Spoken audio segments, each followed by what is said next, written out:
As Christians round up their fast, they are reminded for the reason for the season as they celebrate Good Friday. Now, Good Friday is a Christian holiday commemorating the crucifixion of Jesus and his death at Calvary. It is observed during Holy Week as part of the Paschal Triduum. It is also known as Holy Friday, Great and Holy Friday, and Black Friday. Now, Good Friday is known to usher in Easter, which is the commemoration of the resurrection of Jesus. And on to security matters in South Nigeria, the traditional ruler of Iwo community, a kingdom in Ugeli South local government area of Delta State, Clement Ikulu Ogeneruke, were declared wanted by the army, has denied allegation of being involved in the killing of 17 soldiers in the Kwoma community. The monarch was declared wanted along with President General of Iwo Community Union, Professor Ikpopo Arthur, and 6 others by the Defense Headquarters. Recall that the military released a list on Thursday at a briefing in Abuja declaring the newly installed traditional ruler of Iwo community, a kingdom, and that's Clement Ikulu Ogenerukewe, and 7 others wanted. Like I said earlier, I'm not running away from anybody because I have done no wrong. I have committed no crime. And like I said, I'd rather add value to humanity than take away from humanity. So my number is in the public space. I attend functions until recently with all these happenings. I've also given a press conference earlier condemning this act. So I am not in any shape or form running from anywhere. I am available anytime I am called upon. The only thing is that I know that I have committed no crime. I am not in support of what has happened at all. So once again, I want to console the families of the bereaved, valiant soldiers, and my prayer is that God will grant their souls eternal rest through Christ our Lord. And I further pray that the true culprits of this crime should be brought to book to prevent them from committing further crimes. Emmanuel Ifayata Kwajubola joined us earlier on the news to discuss this, and of course he is a public affairs commentator. Take a look. I really want to say that killing officers of the Nigerian army is barbaric, uncalled for, and we condemn it in totality. We don't subscribe to this. It's unfortunate that our gallant soldiers have to die that way, so we condemn it in strong terms. Now, the army has come to declare that some persons are wanted. Now, to me, I think it is a funny scenario. If you are declaring the OG of a Wu kingdom, declaring him wanted is uncalled for, because in the first place, you know how to get to this man, you know the road to him. Let's assume you cannot even get across to him. Of course, you can reach out to the government of Delta State, who knows the king firsthand. Then the other professor, Professor Ikpopo, that was equally declared wanted, is a lecturer in Delta State University. All of these persons are accessible, so why not get the police, pick them up, and if it is true that they are involved in the killing, then let justice take precedence. I think the whole thing is becoming too funny. But then we really want to say the people of Delta State, we agreed over the death of our gallant soldier. We condemn that act in totality, and we equally are not so happy with the way the Nigerian army is going about it. Still in the south of Nigeria, some residents of Okwama community in Ugeli South local government area of Delta State, South Nigeria, who fled their homes in the aftermath of the 14th of March killing of soldiers, have appealed to the federal and state government to come to their aid. News Center's correspondent Austin Azu brings us details. A visit to Orire, one of the affected communities, reportedly to have been raided by the military. Residents frown at the manner the military carried out their operations. Greater effect could have been without the extreme embarrassment and torture it brought. Some residents of Orire, a predominantly farming community, narrated their experience when the soldiers came calling. From then, I moved direct with them to the community town hall. When we got there, they used all the whole men sit down for ground. Many of them, they marched there for back, say they be criminal, that they kill their people for the riverside. So you just waking up from your bed, the next thing you see are more than 200 military men with guns and ammunition everywhere. This community already is not even by the river bank. So there is nothing connecting us to Okwama. Even if they are investigating what transpired in Okwama, the way and manner the Nigerian army is going about it, I think is not right. If gunboat came from the river of army yesterday, while four healers of army came from the land. So then they now hold me, beating me, they now drag me, enter their boat, that I should show them the community. Then I follow them down to the community. The moment we step into the community, the entrance of the community, they now shoot, they started shooting. So they now drag everybody to the juju side to destroy the juju and went to the shrine, the community town hall to mess everybody up. They injure five to 7 people. Even myself, they even injure me. Students themselves, when they want to write exam yesterday, run lost. Even Tina self, some of them said they find them. They never will see them up to date. Other victims said they are yet to see their loved ones who ran for their lives when soldiers stormed the community with gunboats. Everybody they run, where the shoot they run, never see them. My people don't go to the mama do the time, everybody never see them now. Meanwhile, the Director of Media Operations of the Defense Headquarters, Major General Edward Buba, in a statement, said soldiers are combing some communities in Delta and Bayelsa states in search of wanted suspects who are on the run, and to recover weapons and arrest the perpetrator of the killers of 17 soldiers in the area.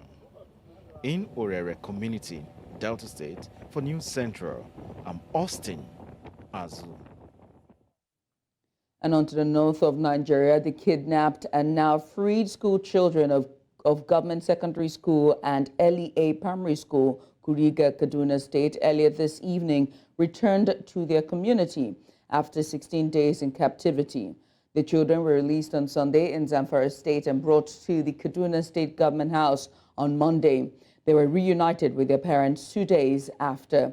The joy that greeted their release suppressed a seeming controversy as 137 students regained freedom against the widely reported 287 that were kidnapped. And on to Nigeria's politics, where 6 members of the Enugu State House of Assembly under the platform of the Labour Party have defected to the state chapter of the People's Democratic Party. The defected lawmakers include Ejike Eze of Ibo Eze North 1, Joseph Ugwu of Enugu North, Princess Ugwu of Enugu South Rural, Pius Eze Ugwu of Nsukka West, Amuka Williams of Igbo Etiti East, and Osita Eze of Oji River. Their defections were disclosed during the plenary on Thursday in Enugu. In a letter read by the Speaker of the House, Uche Ugwu, at the Assembly Legislative Complex. Now, the lawmakers attributed their defection to the existence of irreconcilable division and ongoing crisis within the Labour Party at the national level and across all the state chapters. Now, joining us on the news to discuss this further is International Affairs Analyst Dr. Ambrose Ibuke. Doctor, thank you so much for coming on. We appreciate you for doing this with us. The news of the defected 2 or 6 state legislators in the Enugu State Labour Party faction. What's your reaction to seeing them move from that and now to PDP, who is a ruling party in the state? Well, for those of us in Enugu State, it's not surprising because the rumor has been on for basically almost a month now. We heard the first inkling of that around December, and it's died down. Then in the last 3 weeks, it has been very, very consistent that members are going to defect. In fact, there was a rumor bill that they were going to have a public declaration at Okpara Square last Sunday, but that was shifted because of the Palm Sunday. While some argue that it was shifted because the constituencies that were represented were not supporting them and they didn't want to come out. So both arguments subsist on that. But what has happened is that the Enugu State of Assembly, the majority members are from the Labour Party at the inauguration, but the executive, of course, is a PDP governor, and so they decide to realign with the PDP the government. What I want to say clearly here is that most of these members that are actually representing the Labour Party were actually members of the People's Democratic Party right from inception, right from time. Some of them have been proteges of PDP. Some of them have held, appointed positions in the PDP. Some of them were mentored by PDP people. So Enugu has been a PDP state since 1999. So basically, all of them were PDP people. So it was disagreements within the party, especially the interest of representation, where some godfathers in the party in the state wanted some candidates, while some didn't want, and some of them had to, look for the next available platform, particular party platform. And at the time this was happening, the obedient movement was, in the rise. And people were catching up with the obedient movement, and Labour Party has, been elevated by that. And they quickly jumped ship and they went into the Labour Party. That's how many of them came to join the Labour Party. They were not actually long card carrying members of Labour Party. Most of them were actually the PDP. So for somebody like me, I am not surprised that they just went back home, basically. I don't see anything big about, I don't see any hoopla about it. These were not original members of Labour Party. There were people who just used the vehicle of obedience movement during the last year election. So clearly they're returning back home, as you put it there. They're going back. They're not originally, they never started the party, were not part of it. It was basically, and they were influenced by the obedience movement, and then they moved. But let's look at Labour Party, right? It has just a handful of legislators on a national level. Is there a potential of this blowing over to say where we now see more defections, even to the point of, say, federal level, and we're getting to see legislators who are supposed to be flying the Labour Party flag defect as well? The Labour Party, unfortunately, has been very not progressive over the years in terms of membership, in terms of the positions they're supposed to hold. Remember, the first Labour Party governor was Olusegun Ogunwusi of Ondo State. He himself jumped ship later. We remember the governor, Adams Oshiomhole, was started off as Labour Party, and later he jumped ship to the APC. So there must be something fundamentally wrong with the Labour Party that is making them not even retain those who reached some position.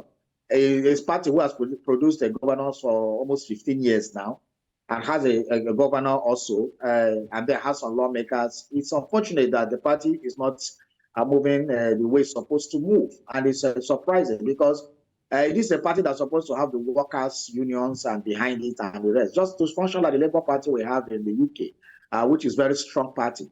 So, but the Nigerian Labour Party has failed, woefully. They have not been able to leverage on their numbers in terms of the workforce, unions, and everything that's supposed to be their primary members before. They have not done sufficient for membership drive.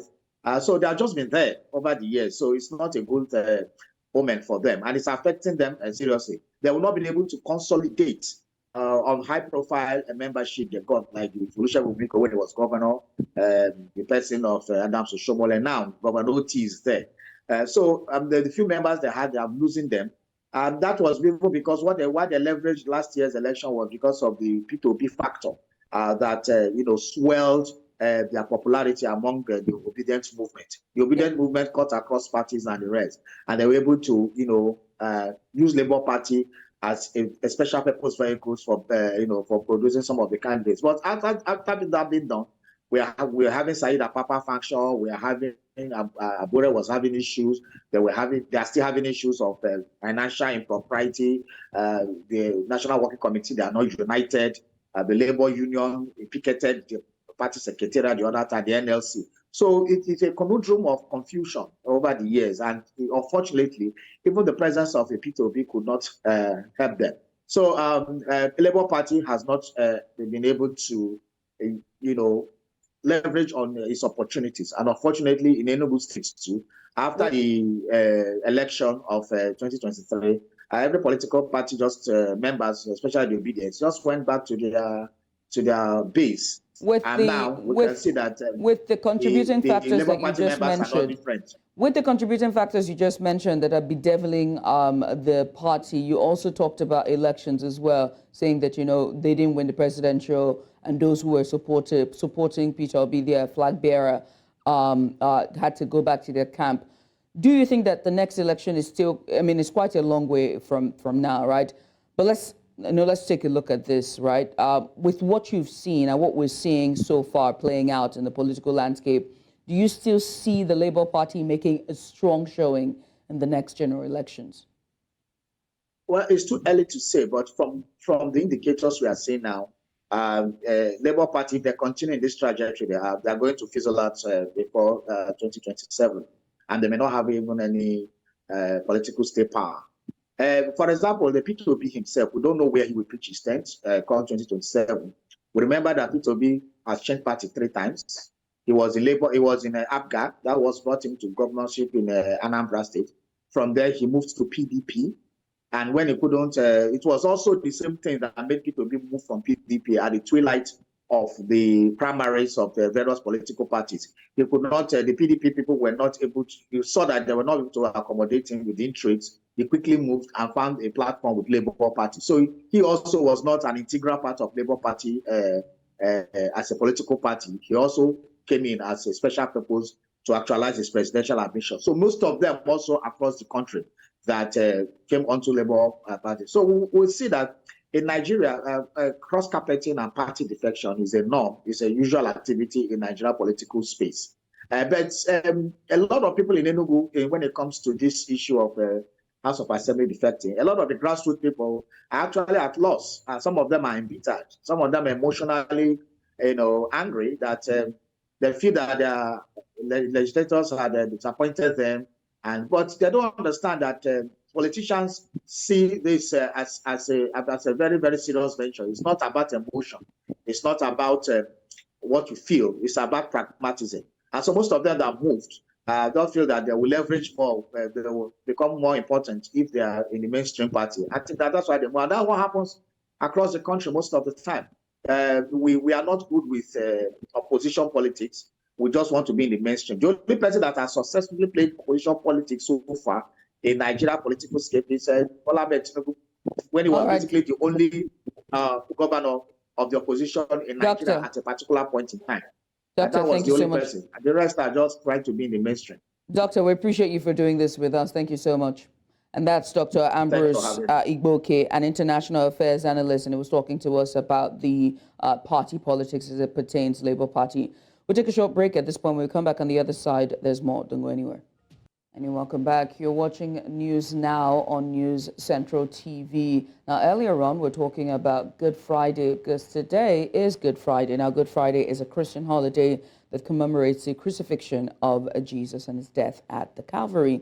And to do that, to expatiate more on this celebration and also to talk more about basically this season that our Christian faithfuls will be engaging in, I'm joined on the news today with Reverend Kingsley Igbede. He's an assistant pastor at Church for Real, Church of God Mission, and he joins me.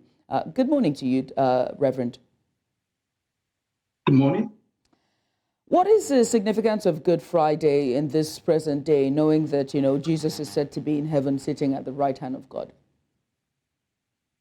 All right. So, as is known worldwide, Good Friday is the season where Christians have set aside to celebrate the death and the burial and resurrection of Jesus Christ. So, there's so much history about the origin of this celebration. But anyway, what I tell people, them the most important thing is the focus, which is Christ. So, for me, I would say the most important reason, the most purpose for this season, basically celebrating the death, the burial, and the resurrection of Jesus Christ, and the complete work that was done by him when he came on earth to represent man and to come in the stead of man, so that man can have a relationship with God again. So it's necessary that at this time in our lives as Christians, we begin to remember again, even though every time we remember this, but this season being set aside, we're able to take a retrospective look and say, Father, we thank you for the death, the burial, and the resurrection of your Son,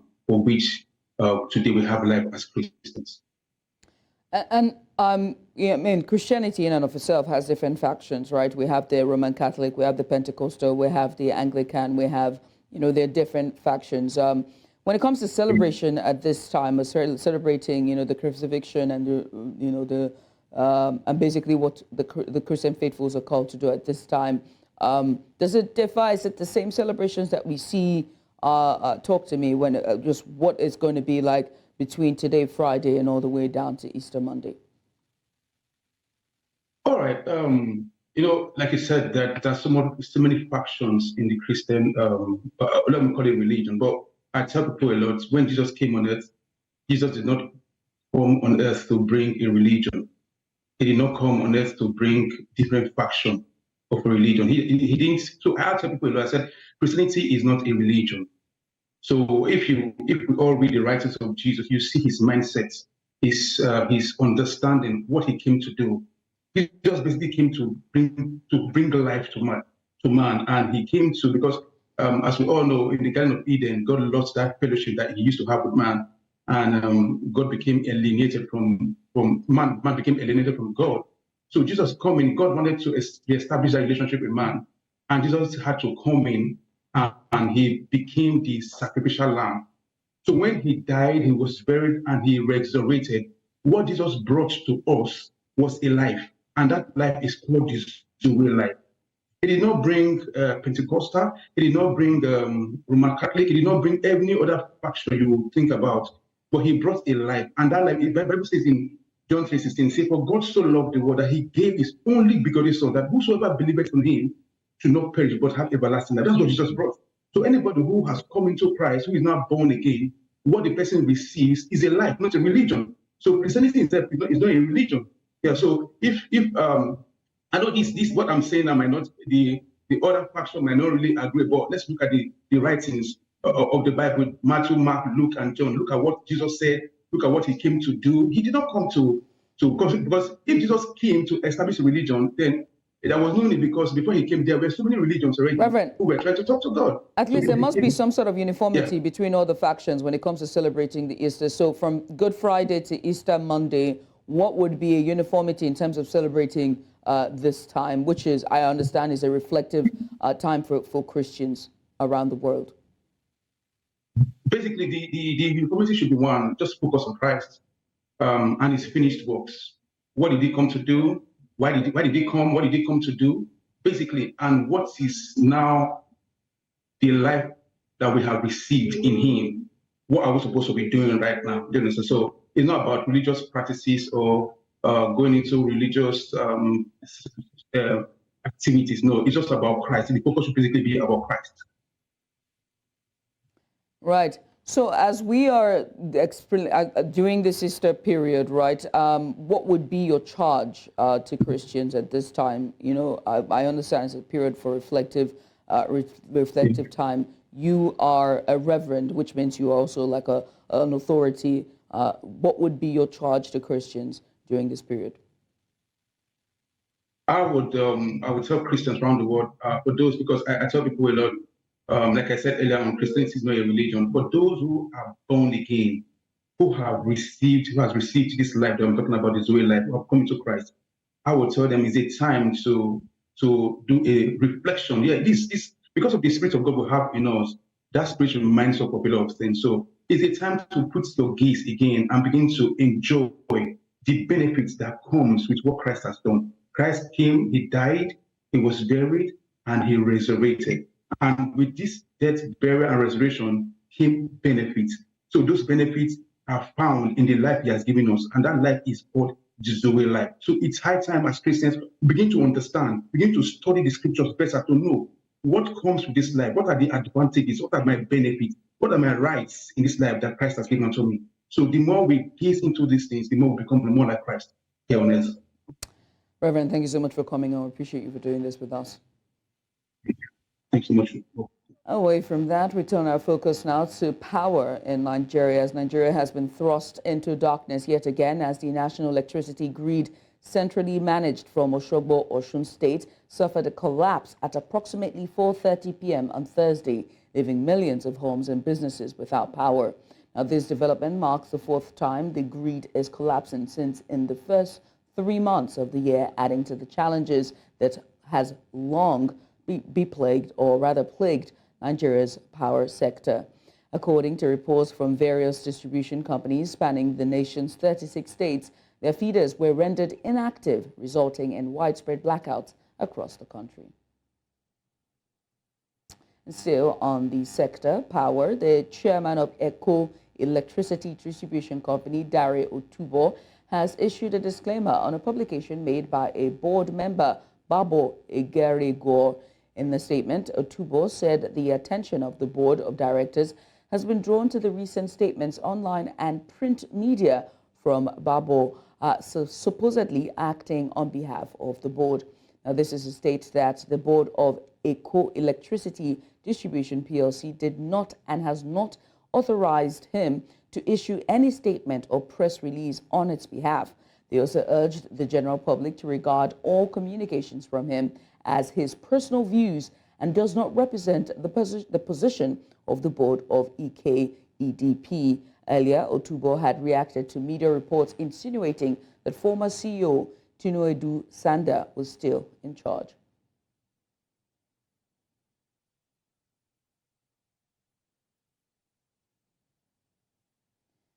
Nigeria's Minister of Works has given the China Civil Engineering Construction Company a 7-day ultimatum to complete the repair works on a section of the Port Harcourt-Aba Expressway in order to reduce the hardship being faced by road users.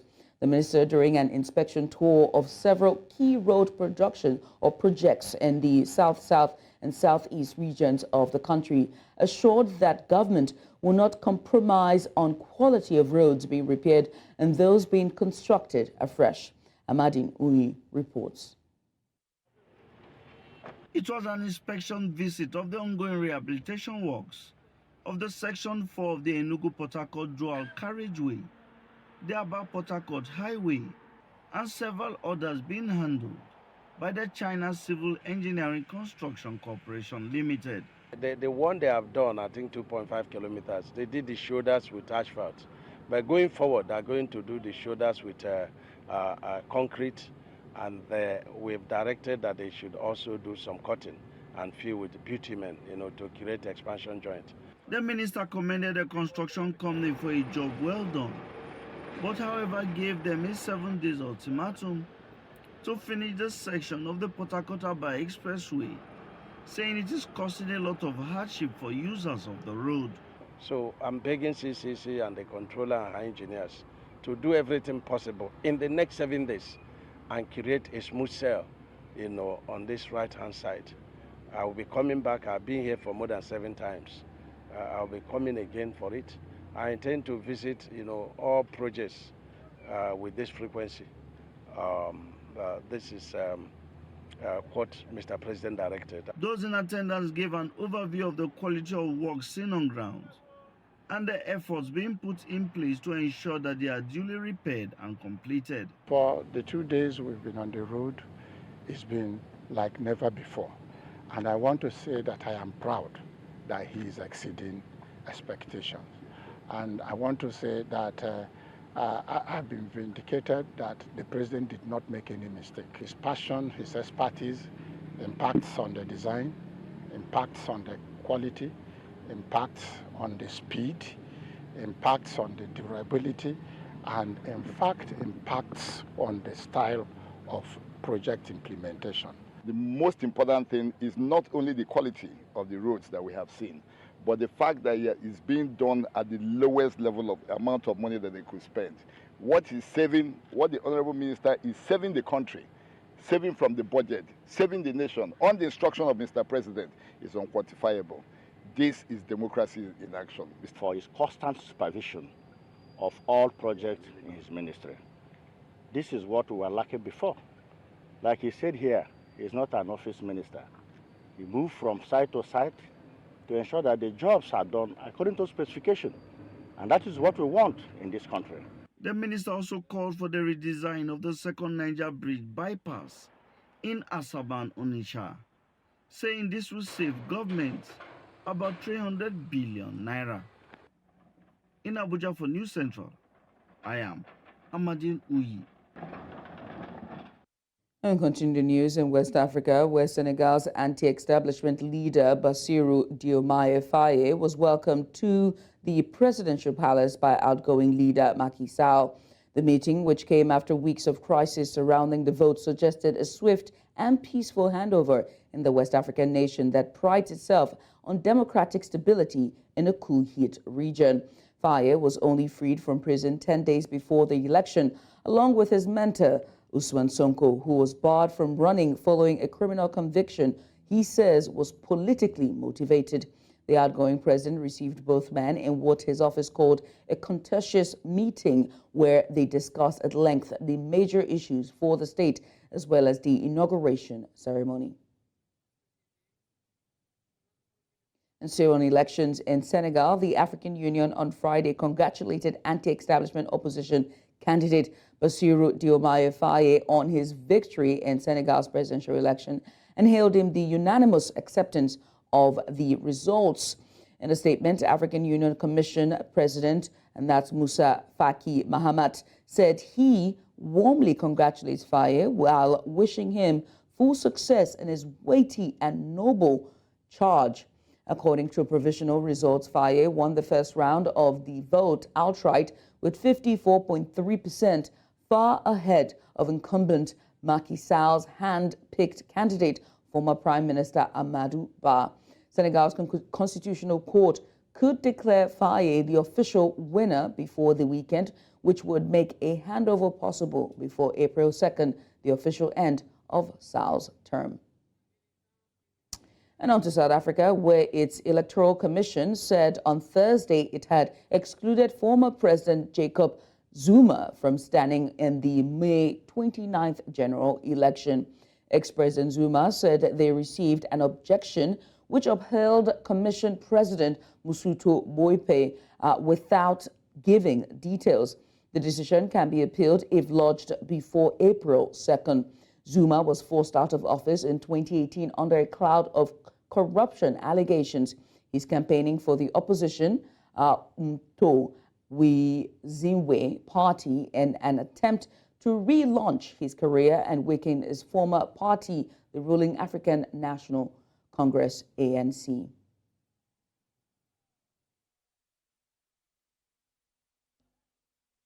Sinethuba ke manje lokuthi njengoba sibaningi kangaka sivote sonke kanye kanye. Ngifisa ngisho ukuthi amaqembu lawa amaningi kule game nje lesiya kuyo akathi kuyiyeka into zawo ezela emkhontweni ngoba sifuna ukuwina mase siqeda ukuwina ebese sishintsha imithetho sikhiphe imithetho yabelungu kubuye imithetho yaseAfrika ngenhlanhla ondaba ezitha nezilo na wonke amakhosi avumelana nathi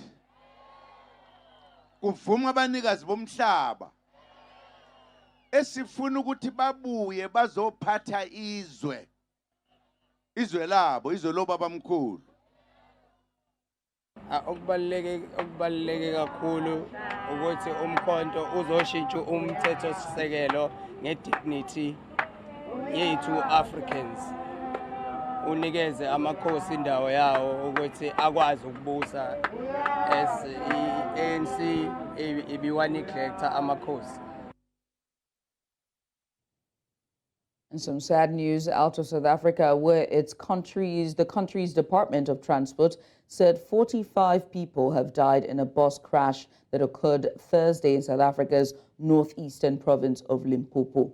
The crash, which involved a passenger bus allegedly transporting people from Botswana to Moria, a town in Limpopo, killed at least 45 people and seriously injured one. The police will continue to provide updates as the rescue and recovery efforts unfold, and the precise cause of the crash is under investigation. Christie's Parliament on Thursday rejected a censure motion against the Conservative government of Prime Minister Kyriakos Mitsotakis. The Prime Minister is accused of trying to manipulate the investigation of the February 2023 train collision that killed 57 people. Of the 300 deputies in the Parliament, 159 voted against the no-confidence motion lodged by the Socialist PASOK party.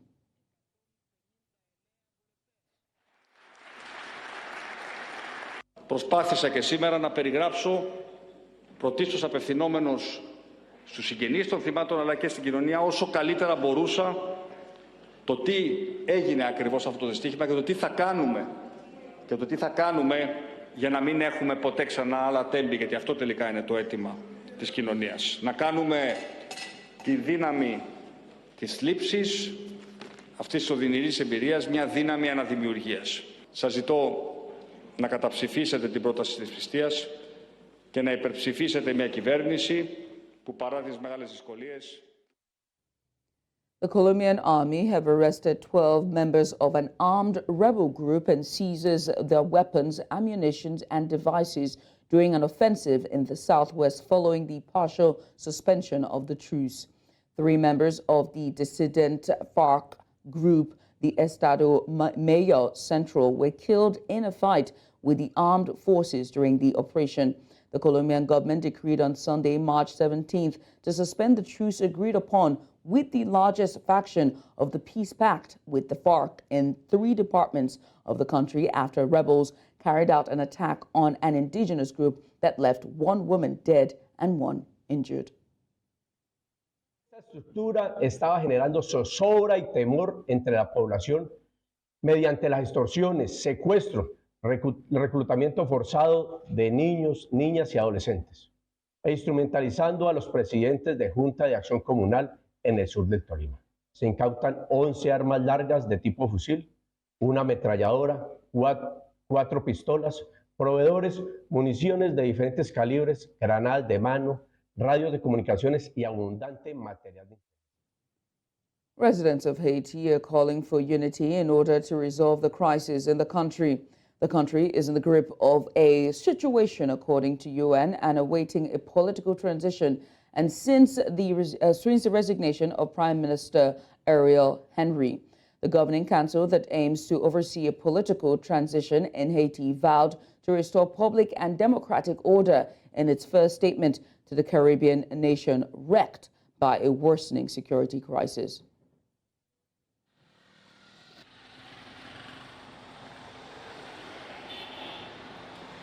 Ça qu'a fait là, il n'y a pas de intérêt pays là-dedans. Le pays n'a pas bénéficié là-dedans. C'est tête négociée après. Au contraire, plutôt avancer bon et Constitution 1987 là. Constitution 1987 là qui dit c'est juste premier la Cour de cassation, à défaut la Cour de cassation, vice-président Cour de cassation. Tout le monde a approché vers un esprit et constitutionnel. Il faut installer certes pour payer la et dans 2 mois après, si la revendication populaire n'est pas effective, moi c'est qu'on est capable de plus qu'à tomber parce que faut solution après faut la revendication populaire admettre si nous pas qu'à unir comment capable de faire est-ce qu'il a proposé nos monde ou bien imposé nos monde et monde qui vient diriger nous faut que son monde aujourd'hui qui pas tagué trop gros reproche que celui qui a fait. OK, et que est de lui un monde qui honnête sérieux.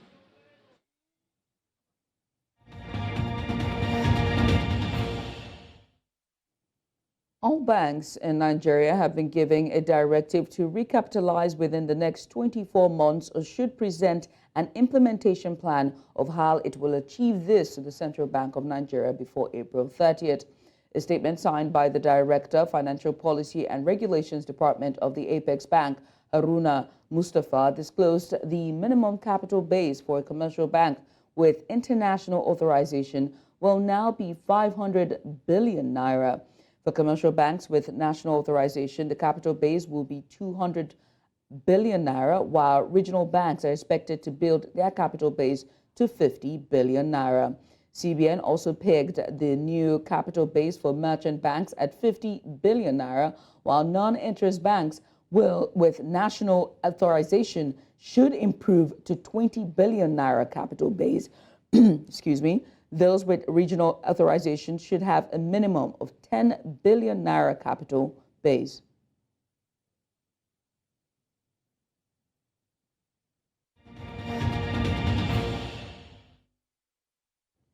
And on to sports. With few weeks to the start of the Sahara Conference of the 2024 African Basketball League, American point guard Michael Dixon has left the APR Basketball Club after agreeing to move to join Egyptian side Al Ittihad Alexandria. The deal was completed earlier this week when the Egyptian club was in Rwanda for friendly games with the Army side. He's an experienced player with a career that has seen him play in the United States, Europe, and Africa. He was named Basketball Africa League 2022 Most Valuable Player, MVP, after playing a crucial role in helping Tunisia's US Monastir win the Continental Club Basketball Championship in Kigali that same year. Ben Akurbo FC proved doubters wrong with a slim 1-0 loss to Plateau United in the 2023-2024 Plateau State Federation Cup semi-final with impressive performances in the competition. The club were the better and stronger team during the encounter, but were unlucky to concede in the 45th minute. They bit Propel SA 2-1 in the quarterfinals with young and hottest striker Dayo Habib on the score sheet. Coach Joshua Zara's football team are now looking forward to a brighter future owing to the experience they gathered in the course of their journey in the FA Cup. And on to tennis, where fourth seed Elena Rybakina has moved into the Miami final for the second straight year with a big win against Victoria Azarenka in a deciding tiebreak. Kyrgyzstan's Rybakina recovered from the second set to win against the Belarusian. Now, Rybakina showed resilience in the final stages, and now the 2022 Wimbledon champion will face unseeded Danielle Collins, in the final. And that's all we can take at this time. But before we go, let's take another look at some of the major stories. Central Bank of Nigeria issues fresh recapitalization directive to banks. Wanted monarch wanted over Okwama killings, insists on innocence, turns self in. We also told you that South Africa's electoral body bars ex-President Zuma from May election. Remember that you can send your eyewitness report to the WhatsApp number on the screen. Make sure to follow us on social media. We're at News Central TV. You can watch News Central live on DSTV channel 422, StarTimes channel 274, Avo TV, and YouTube. Many thanks for watching. I am Judith, Atibi.